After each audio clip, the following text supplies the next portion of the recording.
Madam ఈ మెడ నలుపుకి యూట్యూబ్లో చూశాను మేడం. ఇలా కొబ్బరి నూనె, నిమ్మకాయ, పసుపు ఇలా వాడొచ్చా లేదా కనుక్కుందాం. ఆగు రాహుల్, నువ్వు ఎన్ని రోజుల నుంచి మన పేషెంట్? 1 ఇయర్ నుంచి కదా. 1 ఇయర్ నుంచి ఎగ్జిమాకి వాడుతున్నావు. నేనేం చెప్పాను 1 ఇయర్ క్రితం? నీకు వెయిట్ లాస్ అవ్వమని చెప్పాను. సో ఎక్సర్సైజ్ చేయమన్నా, షుగర్స్ డైట్ కంట్రోల్ చేయమన్నా. సో అది మనం చేయం. రాహుల్ మనకి 1 ఇయర్ ఆర్ 1.5 ఇయర్ నుంచి అనుకుంటా పేషెంట్. సో తను రికరెంట్ ఎగ్జిమా ప్రాబ్లంతో వస్తున్నాడు and he's very happy no. ఆ ప్రాబ్లం అంతా కంట్రోల్ అయింది. డాక్టర్ మీద నమ్మకం ఉంది, కానీ షార్ట్ కట్స్ కావాలి. మీరేంటి సార్ లాజిక్ ఎవరు నమ్మరు?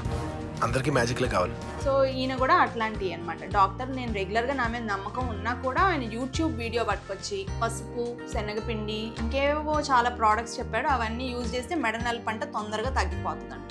సో 1 ఇయర్ నుంచి ఈయన చెప్తున్న ఎక్సర్సైజ్ చేయట్లేదు, డైట్ కంట్రోల్ చేయట్లేదు and he's very stubborn in doing exercise. ఎప్పుడు అడిగినా మేడం నెక్స్ట్ మంత్ వెళ్తా అని చెప్తా ఉంటాడు. సో ఇది ప్రాబ్లం అకాంతోసిస్ నైగ్రికెన్స్. అది మీకు డయాబెటీస్ ఉన్నా, హెరిడిటరీగా ఉన్నా, ఒబిసిటీ ఉన్నా కూడా మెడ థిక్కెన్ అండ్ పిగ్మెంటేషన్ ఫామ్ అవుతుంది. దానికి weight loss is a first treatment. మీరు వెయిట్ తగ్గితే ఆటోమేటిక్గా 50% of the thick and part and pigmentation తగ్గిపోతుంది. సో ఇట్లాంటి షార్ట్ కట్స్కి, ఫాల్స్ ప్రామిసెస్కి don't fall for such traps. Follow proper medical and scientific way of treating a condition.